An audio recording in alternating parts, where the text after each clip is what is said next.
lurking in the darkness outside.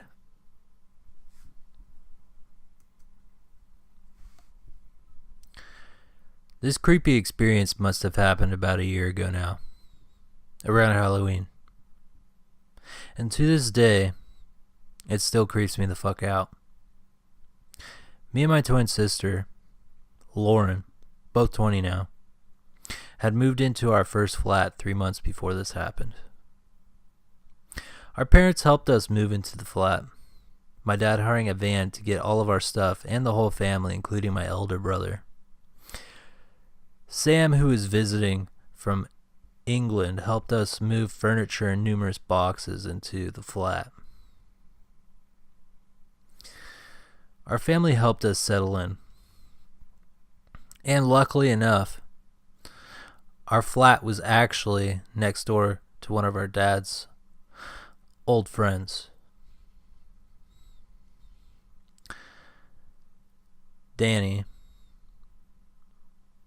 Which was great as we hadn't seen him and his wife in about 10 years. The neighborhood we live in, which is a smallish village about an hour or so from Glasgow in Scotland, is 99% of the time really quiet, and everybody around the area is really nice. But this one night, something wasn't quite right. Like I've said already, we had only really got used to the area we were living in. But after what happened this one night, I always have my wits about me. It was a dark winter's night in late October, early November. A Thursday, I think. And me and my sister decided to stay up until about 1:30 in the morning, as we sometimes did after a long week at college. We'd stay up drinking, stuffing our faces, and talking about random stuff like acting. The subject we were both studying: motorbikes, guys, and some bitching too. Just like any normal young woman would do. We then decided to put the lights out and go to bed as we had grown tired. I do the normal nightly routine, like check everything was turned off and the door was locked, which it was, thankfully. As a few nights previously, I had forgotten to lock it. So we both went to bed and fell asleep as usual. Just to set the layout of the flat, me and my sister were on the first floor above an old woman, Betty, who's rather lovely, but we don't see her very often. Our bedroom is right next to the porch and the front door, and our bedroom window looks out onto the street. It was about 4 a.m. when we awoke to a loud knocking at our door. I was expecting a parcel the next day, so initially I thought it would be the postman. But that's when I checked the time on my phone, which I usually leave on in case of emergencies. And it was 4:30 a.m. Still being tired and disoriented, I realized that it was far too dark to be about 10 a.m. when the postman usually came, even though the mornings were much darker now during the winter months.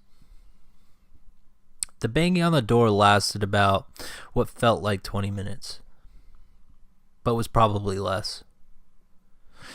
Me and my sister were too scared to move from our beds, only whispering quietly to each other, to just ignore the banging on the door. Neither of us were very comfortable about answering the door to a stranger knocking at an ungodly hour. I don't usually answer the door to strangers, or even answer mobile numbers I don't recognize. The banging stopped suddenly, and I heard heavy footsteps descend down the outside stairs next to the wall near my head. Everything fell silent for a few minutes. So I tried to settle back down, but my adrenaline was going crazy. I could feel my legs shaking. I was so nervy about whoever it was outside. There was no way I was getting back to sleep. Then I saw the flashing of a torch through our bedroom window. It flashed at least 3 times, but maybe more. It then stopped.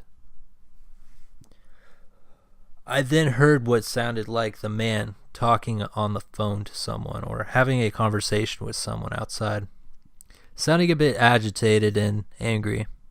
I didn't look outside of our bedroom window in case the man saw me, but a few minutes later, I heard the rumbling of a car engine below me. So I then assumed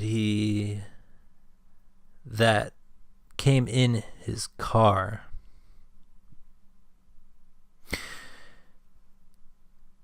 His voice became increasingly explosive as I became more and more scared. It got to the point where I was about to phone the police, but then I heard the man opening his car door and leaving swiftly along the street. I don't know who the man was or what he wanted, but I didn't sleep at all that night, and for the next few days after that. Every single noise would give me a fright. I was scared that whoever it was going to come back. The story doesn't end there. In the end, I thought that it was someone with the wrong address, or maybe just a drunk guy. But about a week later, we got a knock at the door at about 6:30 in the evening, which was unusual for such a quiet area, and neither me or my sister were expecting any mail packages or shopping to be delivered. So I decided to open the door to whoever had knocked. Initially, I thought it was our neighbor, as he had been round once before to see how we were settling in. But not this time. It was a woman who was dressed in a suit and looked very professional. Her hair up in a tight bun and holding a clipboard. I was a bit anxious and wondered who the hell she was.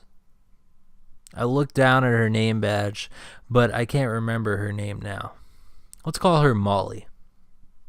Molly said she worked for the criminal courts and was looking for a guy. Let's call him Thomas, who had previously been a tenant at this flat before we moved in a few months before. Molly mentioned something to do with money, but the visit was so vague I don't really remember what she said. She asked if the man lived here, and I said no. Just me and my sister. She asked when we moved in and what letting agency we were with. But I think that was just to confirm that we did live there. She seemed nice enough, got what she wanted, and left. So I'm guessing money is the reason why the creepy guy turned up a few nights previously, banging loudly on our door. I'm so glad I didn't answer the door that night, and that I made sure it was locked. Fuck knows what would have happened if he thought that we were the man he and the courts were looking for. I am happy to say, since then, we had no further disturbances at our flat. But it still gives me the chills just thinking about it. I just hope this creep never comes back.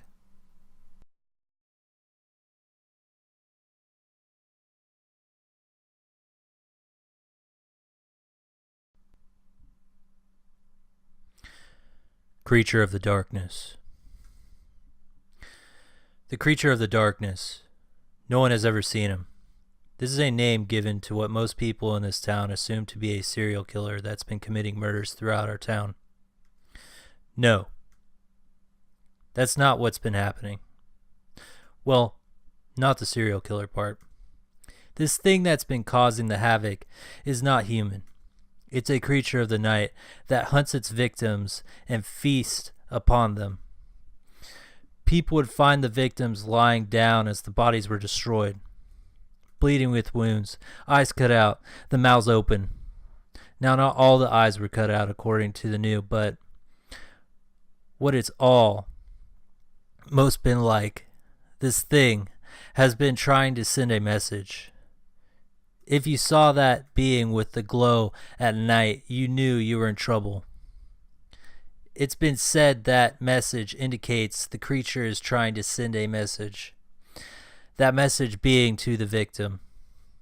Before the victim died, they would be introduced. They would see. They would know what true darkness was like. The way their mouths would be is that they were in shock and horror to discover what true darkness is. The darkness was the creature's home. The darkness completed it. It wanted to spread the love and horror that it shared with the world.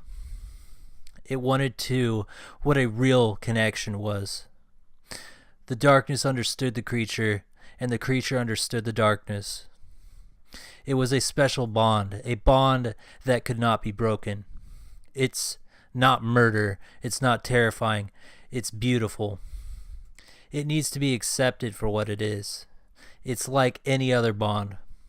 The love between the creature and his darkness was the greatest bond of all. It had to be shared. They don't get that. They don't get that all the marks, the cuts, the bleeding, bodies, it was all a work of art. It was a work of love. They say that this creature is inhumane. Why? Because it had different ways of showing passion for its loved one. It wanted to embrace the warmth of the darkness to those around it. Was that it? Well, I say the creature is misunderstood. The love was one no one but it and the darkness could understand. With that been the darkness, love could reign upon the town. How could no one understand that? Well, one day they would. They will all see the creature, what's right, and embrace its beloved. They all will. My name is Edwin, and I am the creature of the darkness.